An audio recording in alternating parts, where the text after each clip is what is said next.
So we went and looked in the hub and we found it. Brandon Bruscata, and I am the Director of Rec Services and also kind of on the committee, not kind of, on the committee for ULM Ties with Guys. And take a second to thank everybody for being here. We certainly appreciate you guys showing up, and ladies, I apologize. In person, we have Joel Sinclair and Chris Williams. They'll speak a little bit later, but they're also on the committee.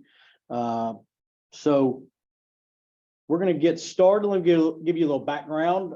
Ties with Guys was something that Dr. Fields kind of originated about 18 months ago.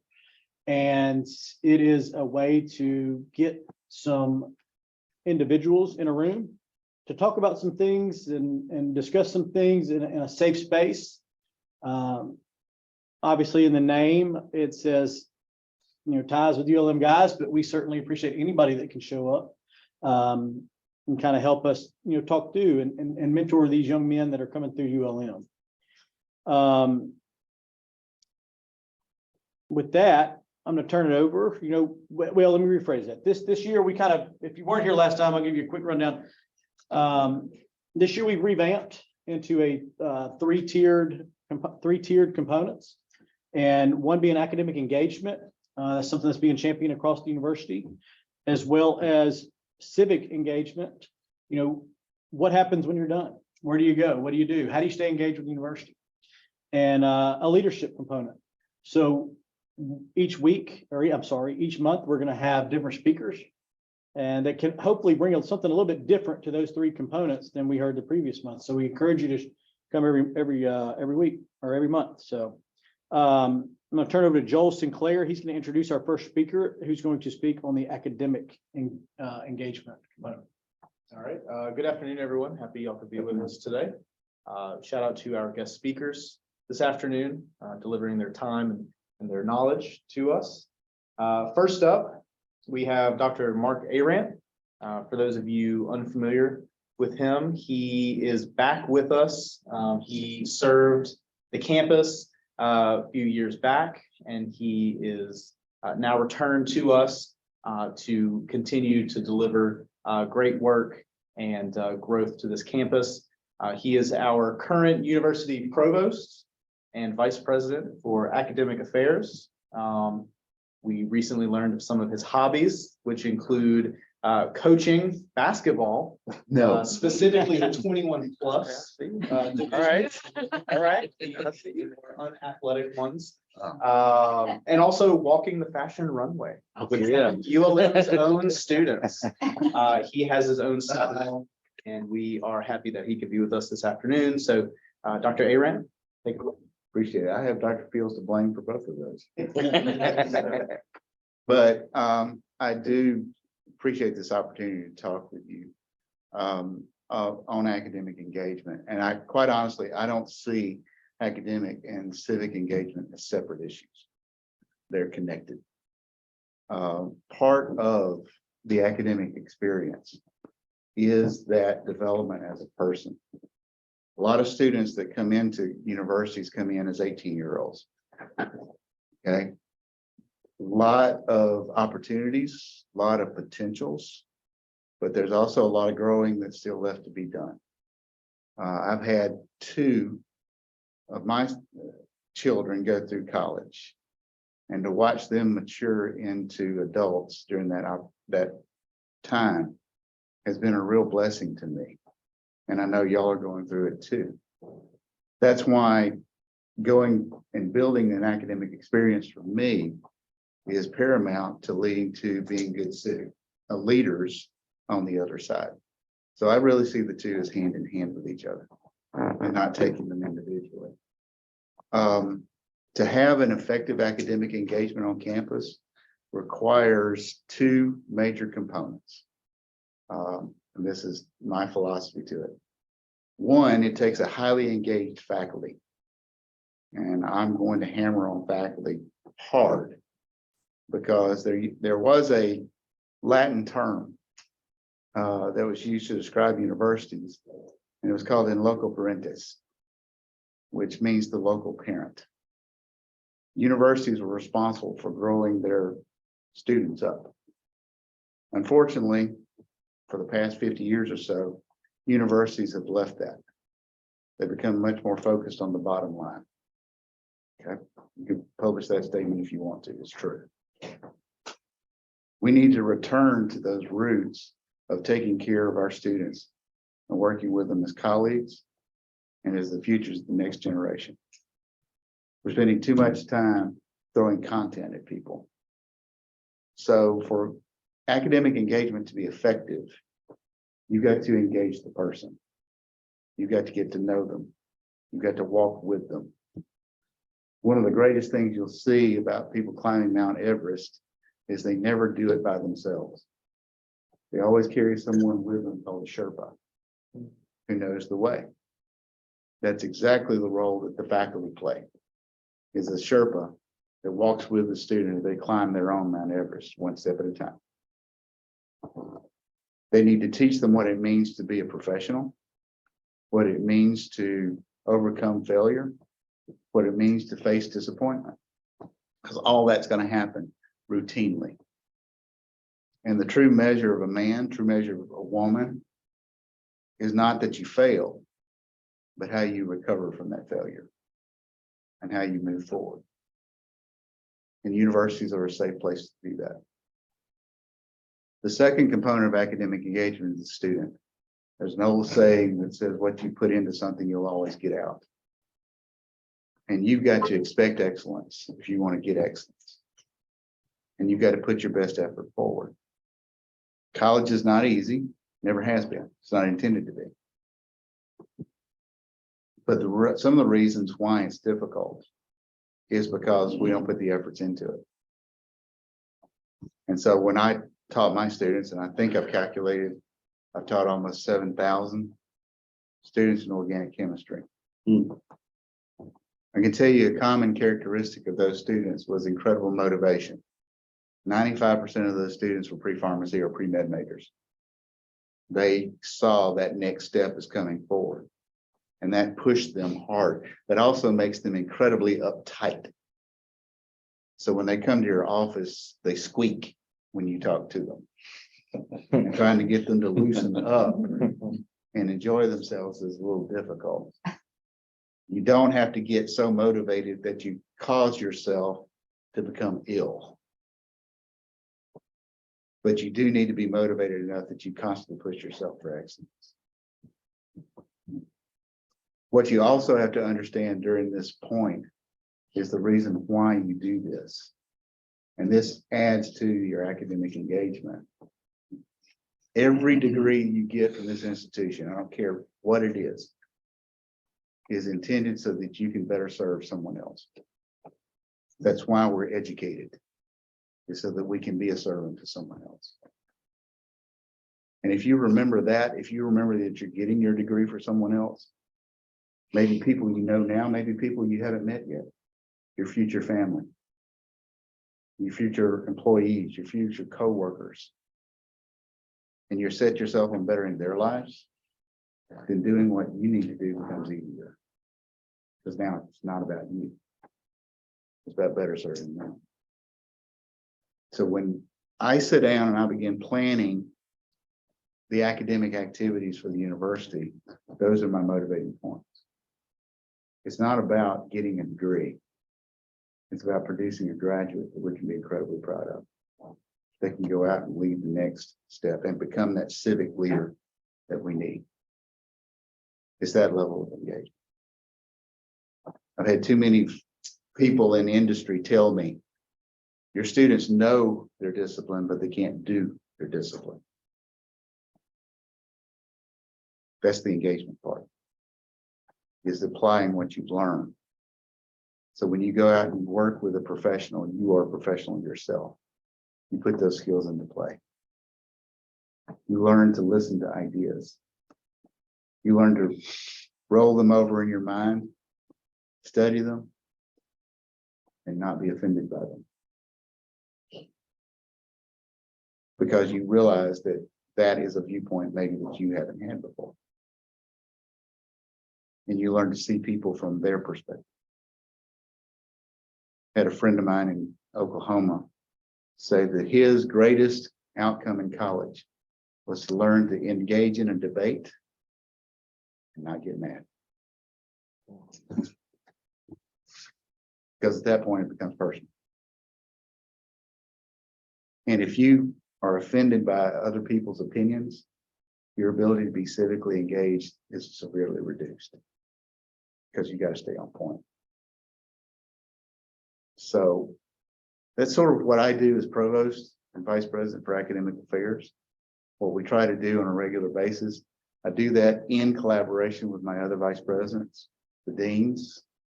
Dr. Fields regularly gets me in trouble. You shaking your head, you know better. But it's such a blessing to be back and to serve this institution. This is where I started my career 30 years ago. And it's such a rich blessing to be back home because I get a chance to see the university grow up further. It's 90 years old. It's got who knows how long ahead of it. And we're in an amazing place. This is a place you can be proud of. So, and it's only going to get better if you engage with it.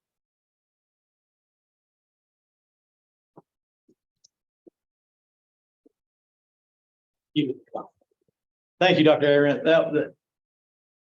That's why we're here. It gets me excited to listen to our speakers for sure. I'm going to turn it over to Chris Williams at this point. He's going to introduce our civic engagements. How's everybody doing? This guy's from the best city in the world, Shreveport, Louisiana. He's How you work that in every every time. He's a ULM graduate. Also, he's a member of Kappa Alpha Psi, and he's the senior manager at XP Synergy. I introduce to y'all Mr. Jason Stewart. Good afternoon, everyone. I appreciate the opportunity to be able to come to you today and talk with the ties with guys at ULM. And it is certainly a privilege and an honor to come back to an institution where I've grazed this great campus at one point of time. Doc, I will say Doc was actually here. He was actually here working as I was a student. And so we certainly have a great love for this institution. I thank Dr. Fields for allowing me to be able to come and speak to you guys. I am senior manager for our company, XP Synergy Companies, and actually our CEO and team leader of our company actually was a graduate of this school twice. And a lot of colleagues that I work with, a lot of coworkers that I work with actually went to the school also. I'm here to talk about civic engagement, and I will kind of piggyback on some of the things that Dr. Mark actually talked about with being engaged into the community that you live in or the community that you are a part of. And one of the things I got to do here on the campus was meet a lot of great individuals, that being not only students, but also faculty and staff. Some of, I don't know if you guys even know Mr. Dave. Mr. Dave is one of the long-standing guys that works, he worked in the wigwam back in a long time ago, and he's still here. I went over and saw him over at the student union, and we had a cup of coffee. And so he had been here over 30 plus years, but it was amazing that he remembered who I was. And I got a chance to sit and be with, and I had a chance to, when I graduated, I worked for the city prosecutor's office for almost 11 years as pretrial diversion director. And so, of course, meeting a lot of people, and I wanted to talk about today, I want to talk a little bit about when you talk about civic engagement, you talk about the need of the community. You find that need and you actually see if you can meet that need in any form or fashion, a way that you can.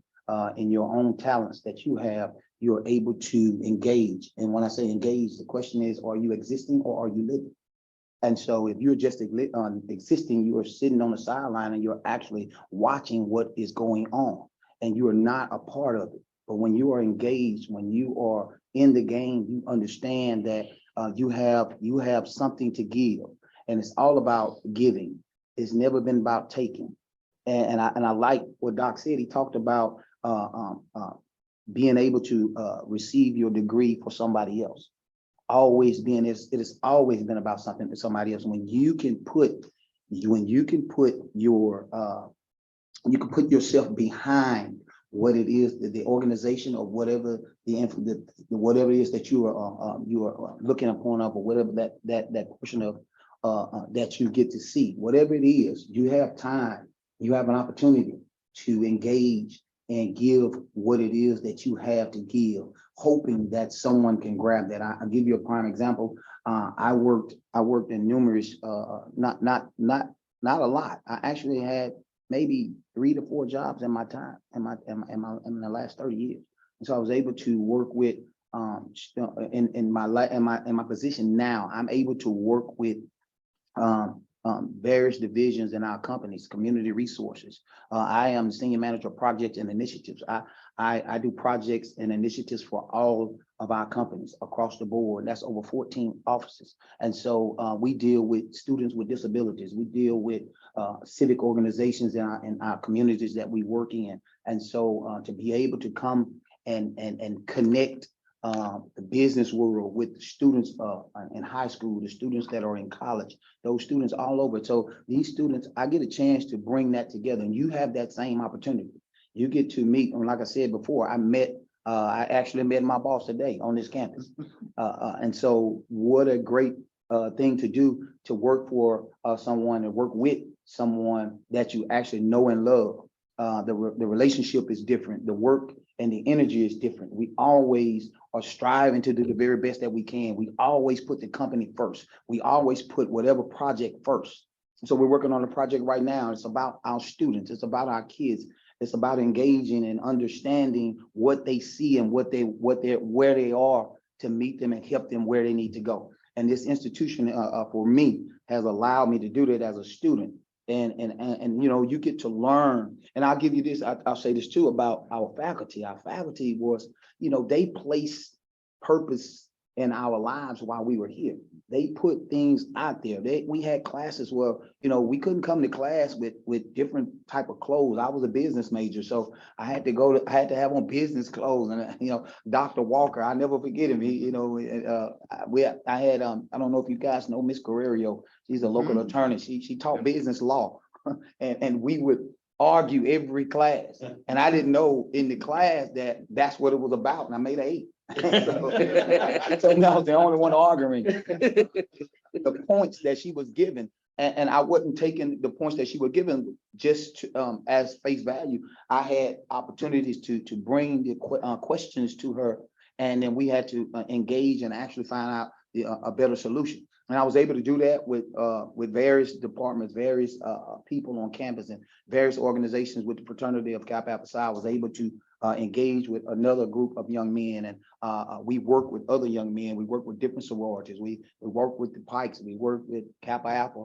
We did all these things, and it was a blessing. And not only with them, we work with the sororities. We put on meaningful engagement and opportunities and programs for not only for our students here on campus, but the surrounding area. And so leaving school, the last thing I say is leaving school, I was able to graduate, but not leave school, because you're always learning, you'll always continue to learn. And that is a blessing in itself, to be able to have colleagues and those that you actually work with and you actually went to school with at a certain particular time in your life. And I like this. And I talked to the judge yesterday, Judge Winters, and he spoke about his kids, and he spoke about how engaged he is in their lives. And so I have one 13-year-old, and he gets to meet Ace at the age of 1. You know, he remembers Ace. He remembers, you know, coming to the football games and going to not just the basketball games. He was able to come to sit with me and one of our job situations at the top of the library on 7th floor. He got to he's engaged in already, and already, he's saying that, Daddy, I want to go to college. Well, I know, as I close, he's gonna finish high school. And so, but we show, not only by our words, but we show by our actions. And I think our actions, of course, speak louder than words. Thank you.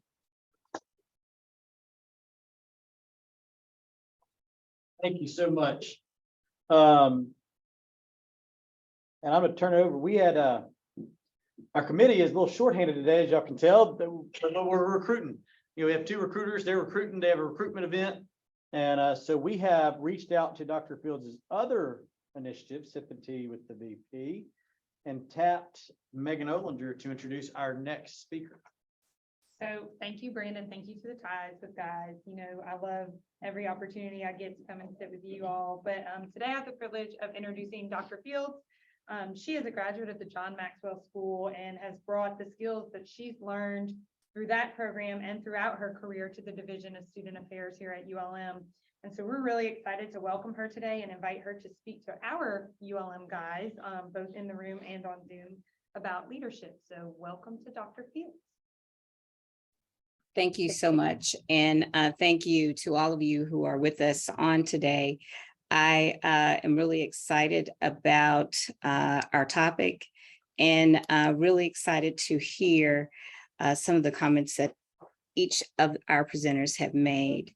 So one of the things that I would like to do is share my screen with you real quickly to just go through a few things that I think are going to be important as we look at how we manage in this particular setting with leadership. And I think that for our students, it says a lot about where we are right now and the types of things that we are actually dealing with.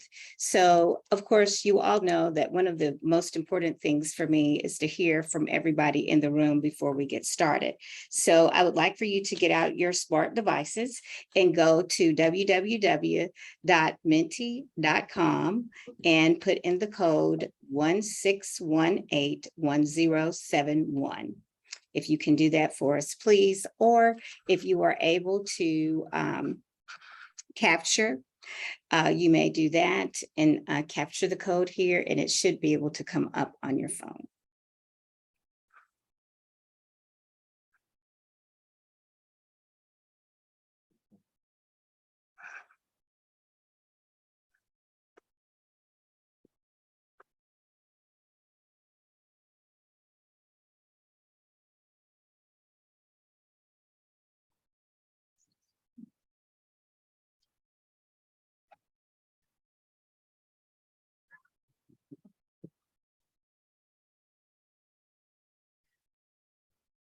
All right. So has anyone been able to get there yet? Yes. Okay. Once you are there, you should be able to see where there is a view of actually asking you to give me 3 words that currently describe you. What are 3 words that would describe you right now at this moment? 3 words, just drop them in.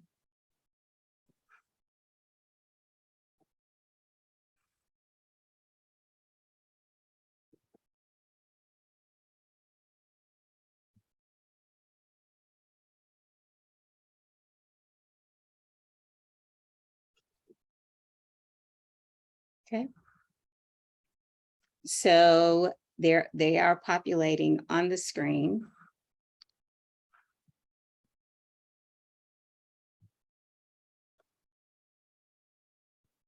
And passionate is something that seems to be resonating a lot.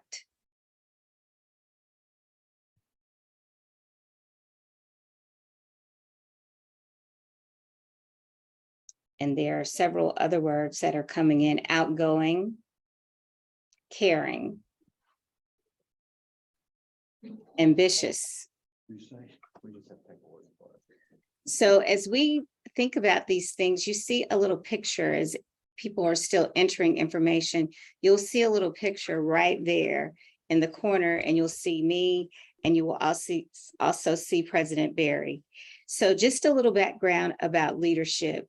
So President Barry provided an opportunity for me to come to ULM to serve in the capacity of Vice President for Student Affairs.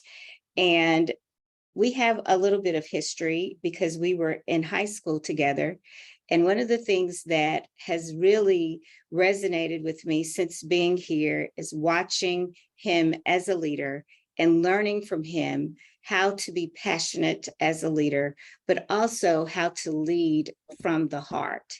And so I want to just kind of drop a few things to you that will, just a few components that might be able to help you as you decide how you may want to lead, some things that may be critical in your path to help you along the way. Okay, so these things that you see that are coming through, caring, passionate, dependable, ambitious, a lot of these things are also characteristics of leaders. You see responsible, initiative,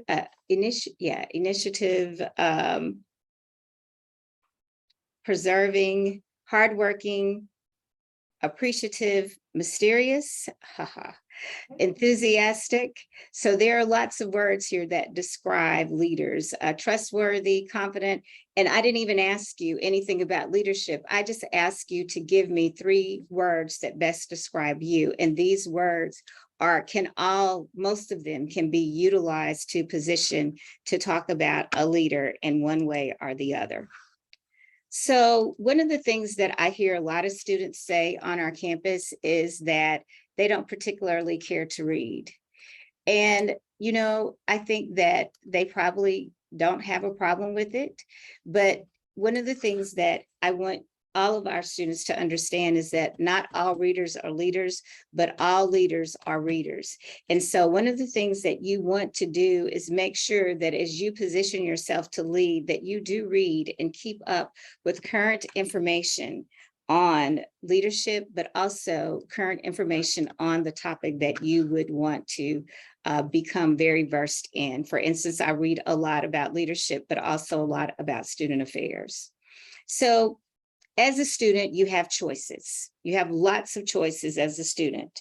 And what happens in this role of leadership, you have to really decide on what choices you make. And you have to reflect to make sure that the choices that you make are the right ones at the right time. And so earlier, Dr. Arant said something about a mountain. And I started thinking about one of the activities that the students and I did together, and that was going on a retreat where we actually had to do, I thought I was hiking, but I felt like I was climbing a mountain because it was a lot of work. And in some points we had to depend on each other and we had to work together to get there. And at that very moment of watching everyone prepare themselves to complete the task that was at hand, we had to think about what did we need to do to keep a positive attitude, because it looked like it was going to not be as hard as it actually was, because you couldn't see that in some places the path was not clear.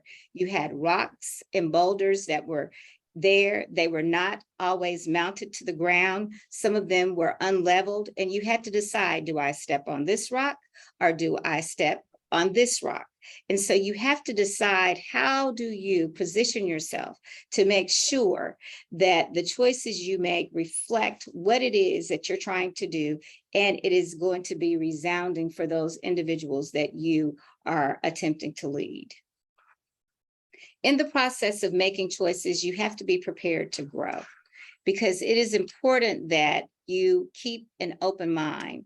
And sometimes that can be hard, especially for seasoned leaders. Sometimes we feel that, you know, there are areas that we don't particularly have to focus on as much as others. But as a part of growth, you need to be able to know that you have to leave room.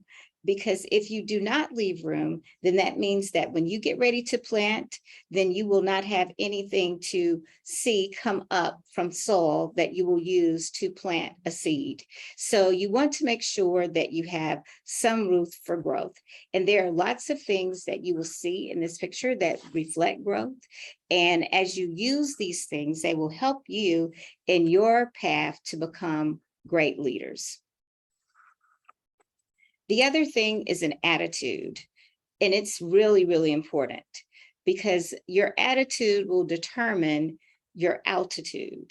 And that's one thing that my parents always told me. So I tried to do my best by keeping a great attitude, because that's very, very important, especially when you are a leader. Sometimes it can be very, very hard, but if you do not keep a great attitude, the people around you, their attitudes will begin to reflect that of yours. So you may want to always keep a great attitude. And if you think about our leader here, President Barry, every time you see him, he's always smiling. He's always smiling, and he's going to always say something positive. He's going to always say to us that we are here and we're the best on the bayou, meeting our students where they are and providing to them the opportunities to be even greater. And so that is something that you think about when you become, or when you are in the path to become a leader. So one of the individuals that was also a great leader was former President Barack Obama. And one of the things that he said, that one voice can change a room. And so a lot of times as students on campus and as student leaders, you don't think that your voice can make a difference, but it can. And not only can it make a difference with your peers, but it can have a great impact on the university and the community as a whole. So sometimes you have to think about, what type of voice will you be speaking from? And what will that look like when you are planning to lead? Because in a lot of instances, if your voice is not right, it can change the total dynamic of the university, of the place where you are going to lead, or in the organization that you may be leading in. So those are some things that you may want to think about as you move across your way of preparing to be a leader. And the last thing that I will talk to you about is commitment, because it is really important as a student that you remain committed. You remain committed to your academics, you remain committed to those things that you like to do, that is being engaged and involved in the organizations, but most especially, you need to remain committed to yourself and what it is that you want to do and how you see yourself as being successful, because that's very important. A lot of times it is hard because we sometimes start out really, really, really fast. You know, we want to be the president of this organization, then we want to join 2 or 3 organizations, and then we still have our schoolwork that we have to complete. And so you have to then step back and say, okay, what is going to help me prepare for the next step? What is going to help me prepare to be able to be a good leader, but also be a good academician while I'm here on the campus? And so you have to determine what it is that you are going to be committed to. And sometimes that can be very tough, because sometimes we like to do things that are, what I would say, fun and exciting.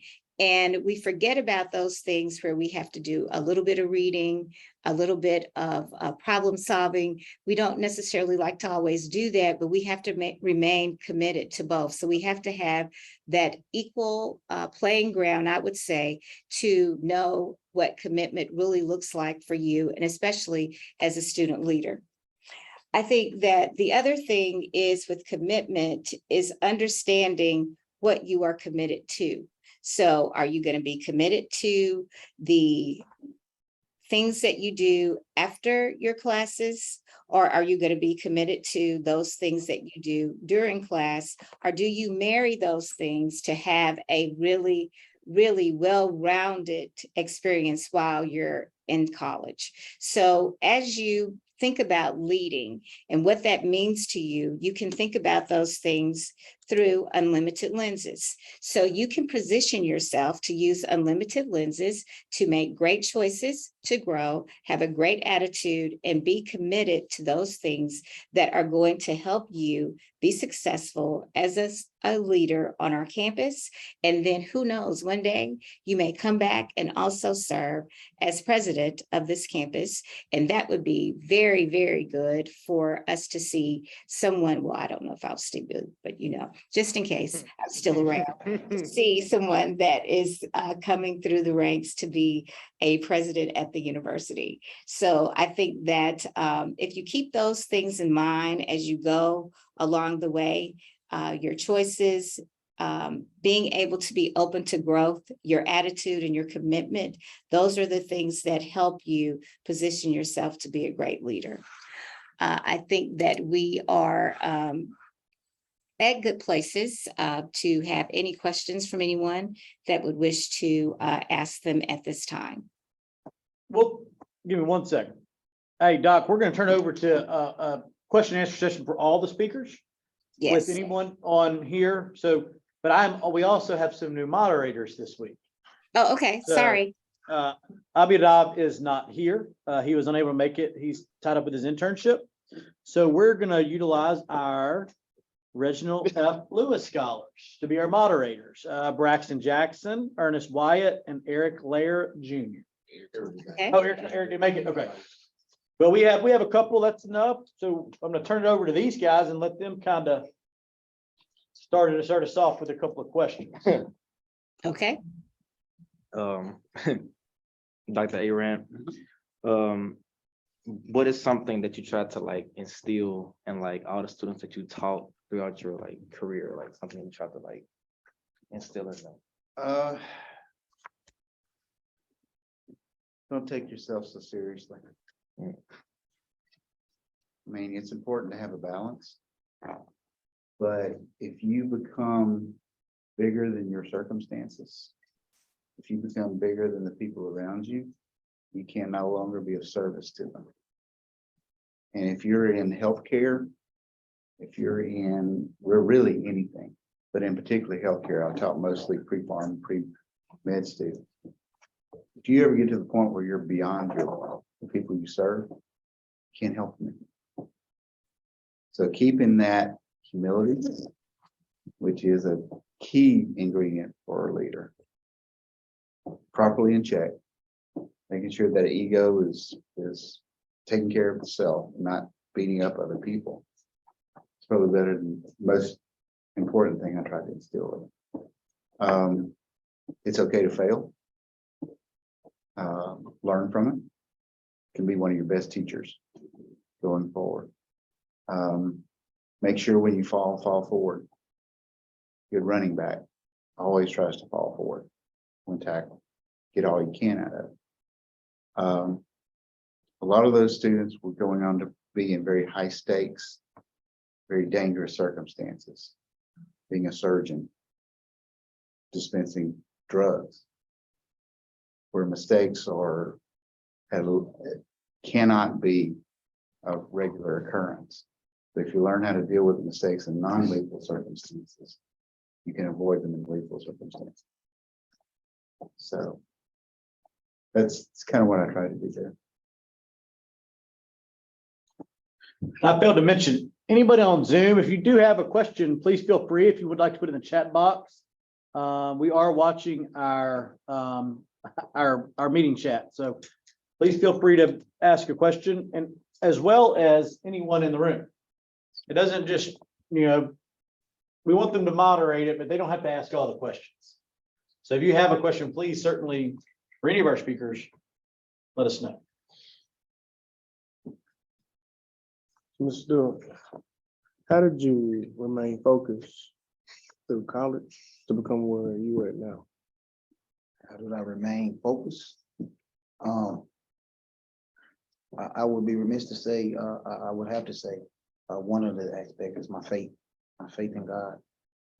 And the things that my parents taught me, and not only my parents, but all of those that poured into me growing up, and to be able to find like-minded students or friends that you have on campus, on school.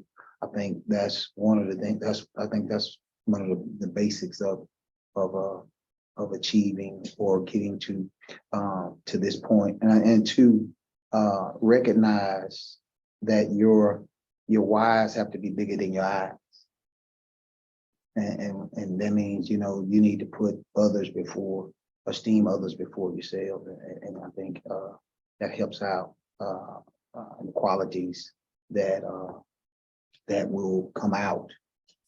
Someone said that if you, people show, as time goes by, people show you most of all who they are as you get older. And so I learned that kind of, you know, contributing to this time. Mr. Stewart, so what drove you to pursuing this particular field that you were in, and what motivates you to like stay in that field? Well, the love of people, you know, and giving what my background from growing up in Shreveport, and all of the things that I had to endure. I grew up in the late 80s, early 90s, where gangs were prevalent in every, you know, every part of the neighborhoods that I grew up in. And to that motivation to make it out and to make somebody of myself, that was one. And two, the expectations that my mom and my dad and my grandparents and those family is a very big part of that. So faith, family, and of course football. I played about 10 years old. So I was able to come here and continue to play for a little while. But some things got to where I had to stop that and recognize that these guys are a lot bigger than you think. From that point. And I'd say this too, and I tell you, Dr. Fields, she's over there on the screen, but she played a very big part. And I want to say staff, they looked at us like, you know, to be not as, you know, kids at 18 years old. They looked at us as growing adults, becoming adults and becoming professionals. And I think making one of the biggest things is making those that were before us, all the backs that we stood on, of those that bended on their knees, our ancestors, and to be able to understand what that means, the continuation to understand that they allowed the opportunity that was afforded for us, and I didn't want to let them down. That's one of my drives.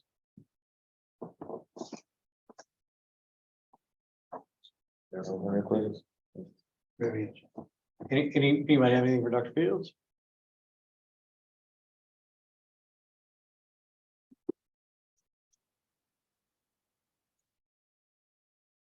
We failed to give you a round of applause, though. Oh, yeah. You work for her, and I got that in first, so that's bonus points for me. That is not necessary, but thank you. Dr. Fields, can I ask a question? Sure. What makes you so committed to the things that you have done to reach this point that you are in your life? One of the things that keeps me in a right space is watching students.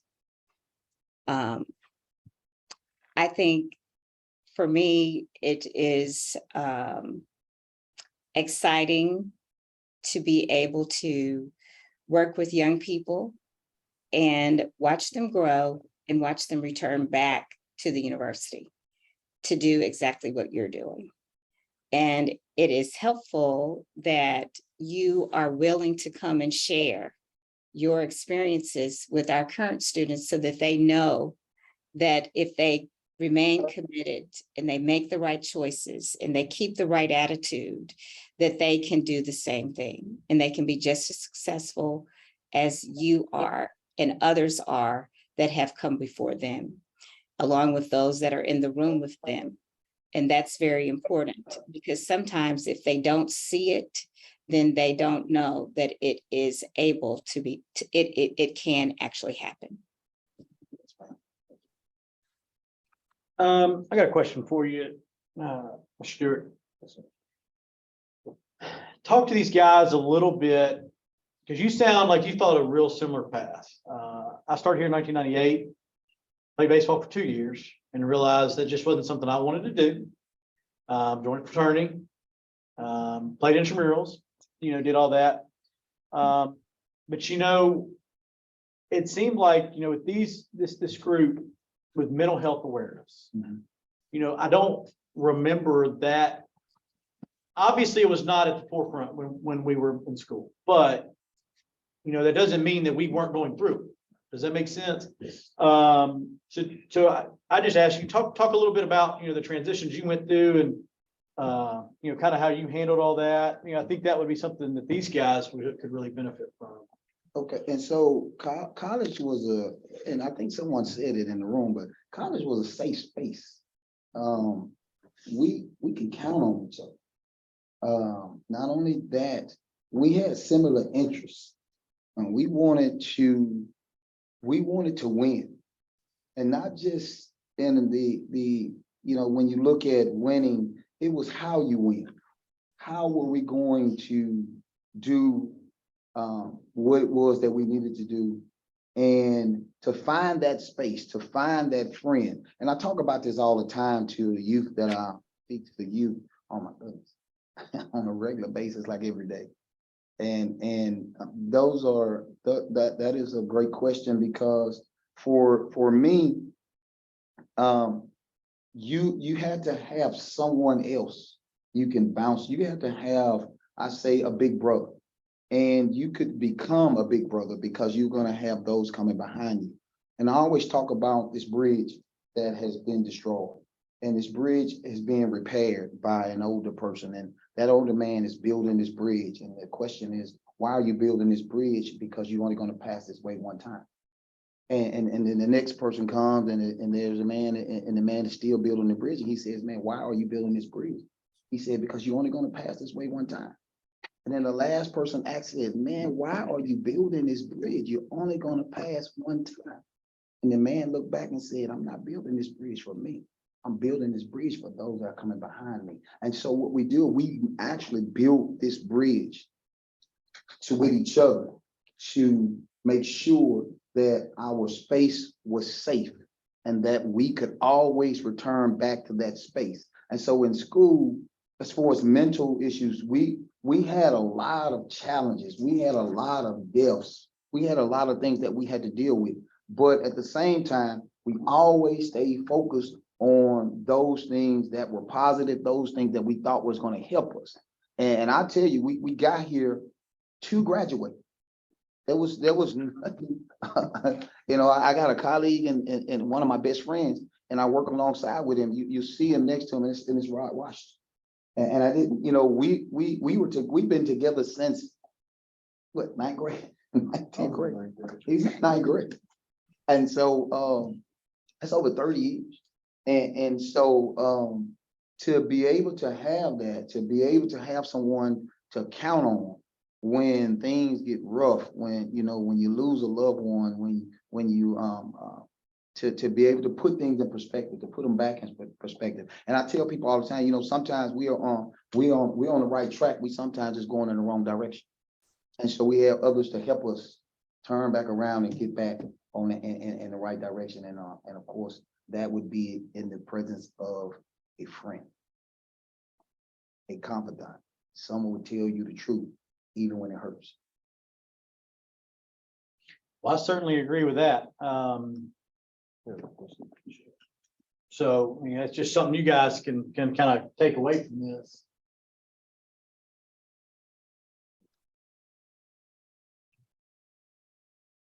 You see the question, Dr. Fields? Yes, I do. And before I answer that question, I just want to kind of piggyback off of what Jason just finished talking about, because the term that he used was the bridge. So for those of you in the room who are familiar with the initiative that President Barry had during investiture, all of the third graders received a book, and that book's title was "There's a Bridge on the Bayou."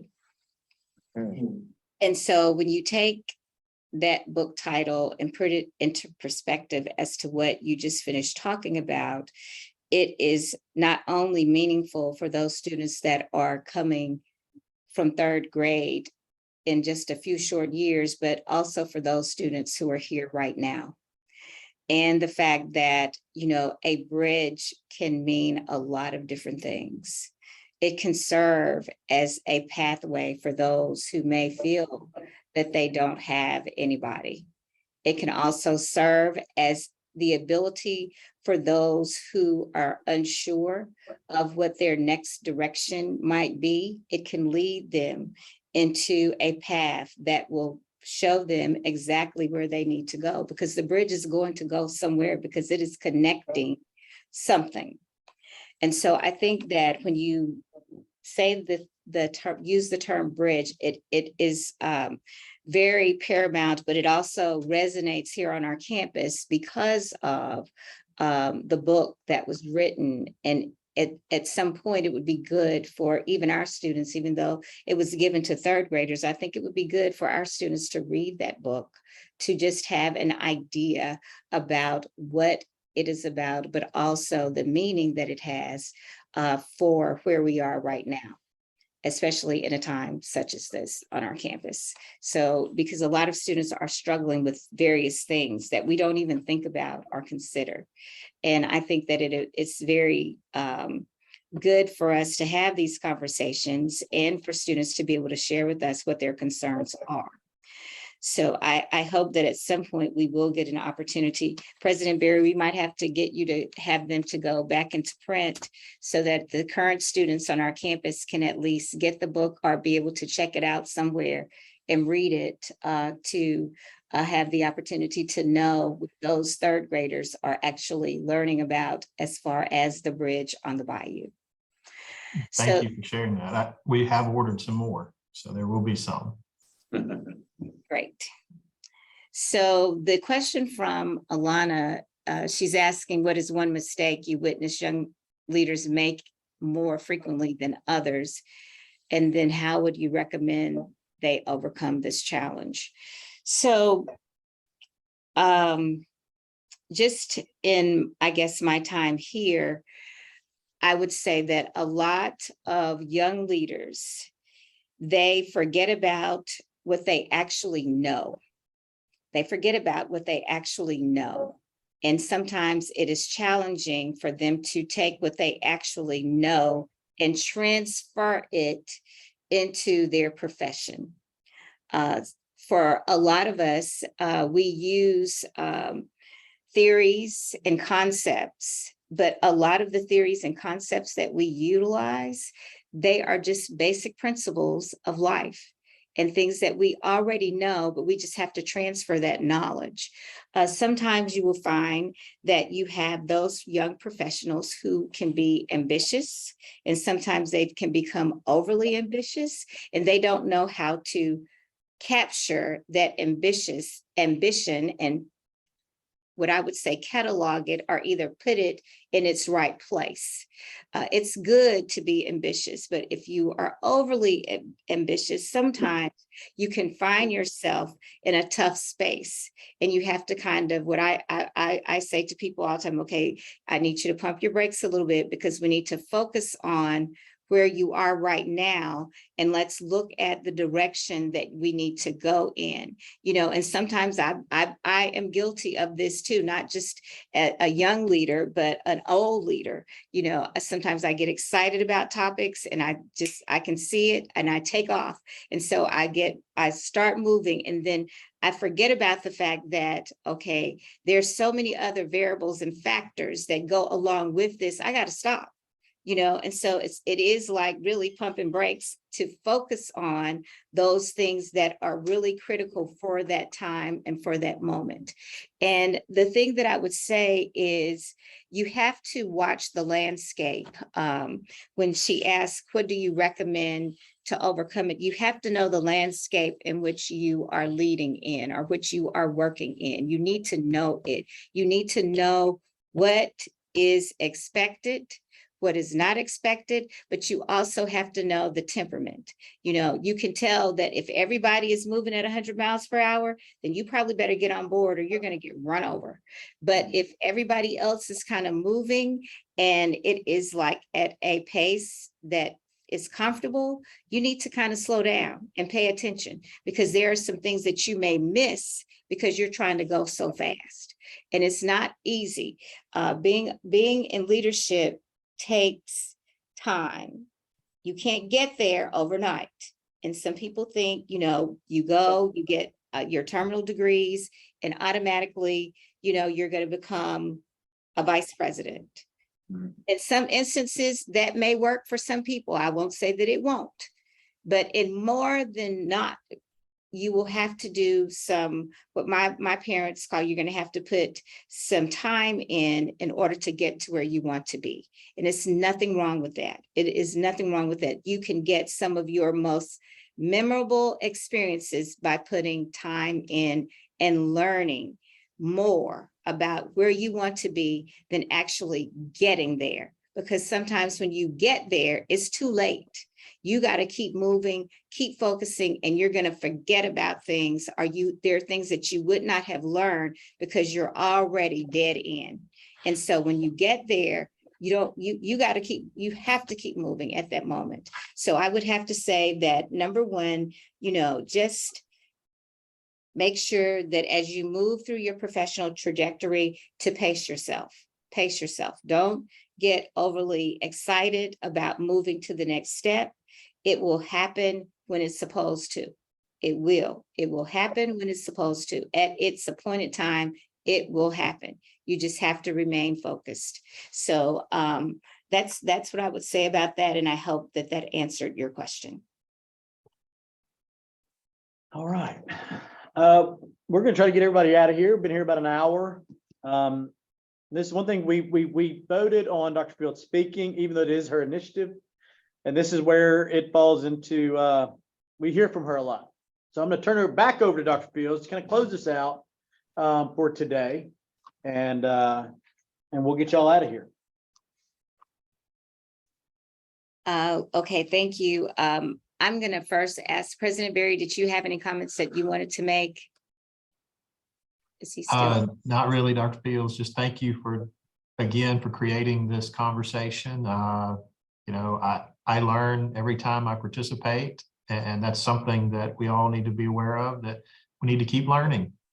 And I appreciate you for leading this program and everyone for participating. Thank you.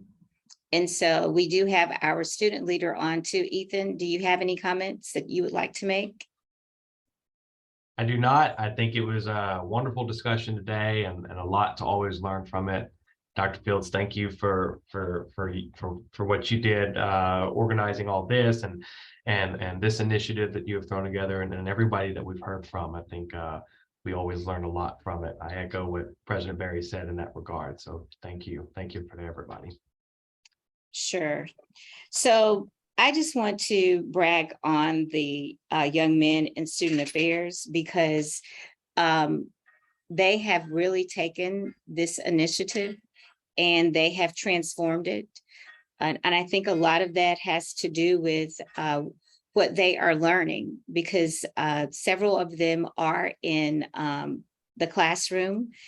They are working on degrees in student personnel services, and it's actually showing. We are seeing results of what they're learning about student personnel services and how leading through their learning is really exciting. And so that's another thing that keeps me coming to work every single day, is because I see the difference that it is making in the staff members that I work with. So I'm very excited about that. And I just want to say in closing that as our students or as anyone begins to prepare to go into greater leadership opportunities and modes, to just continue to think about the choices that you make, think about your attitude each and every day, because that's very important. And also think about the growth. You never stop growing, never stop learning, and keep those things in mind. And with that said, Brandon, unless you have something else that you would like to add, I would just say that we stand down until next month, and thank everyone for joining. I'm good. Thank you. That's it. Thank you for coming, guys. Thank you.